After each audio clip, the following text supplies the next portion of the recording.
présente aux recruteurs? Dans quelle mesure justement cette journée où le contact est direct entre ceux qui recherchent un job et les recruteurs, justement, comment on apprend à se vendre surtout?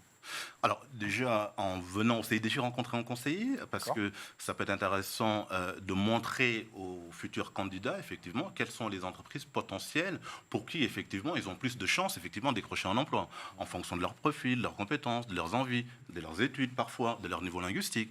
Donc c'est ça l'intérêt, justement, de cet événement, c'est-à-dire que les jeunes s'inscrivent et reçoivent la liste des entreprises, des offres d'emploi et des profils demandés. Ouais. Donc c'est un entretien qu'on prépare en amont.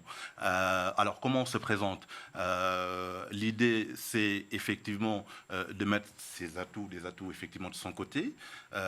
Il faut d'abord effectivement s'informer longuement sur les besoins de l'employeur en amont et orienter sa présentation, bien sûr, sur les motivations, les compétences attendues par l'entreprise. C'est vrai qu'on n'arrive pas à la journée porte ouverte, si je puis dire, de job d'été comme ça. Il faut avoir préparé en amont justement ces entretiens et savoir déjà ce qu'on va dire. Et ça, on insiste beaucoup parce que c'est un salon, effectivement, on a l'opportunité d'avoir des entretiens d'embauche, hein, sans qu'on Ouais, y c'est soit ça. convié. Vous vous inscrivez, vous venez.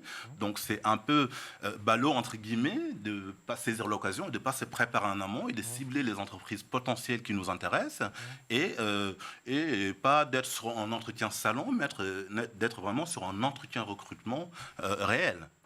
Mais alors la journée, c'est le 6 avril, il faut s'y prendre autant de temps à l'avance pour trouver un job d'été? Ben, nous le conseillons fortement. Certains en ont besoin, effectivement. Venir travailler son CV, adapter son CV.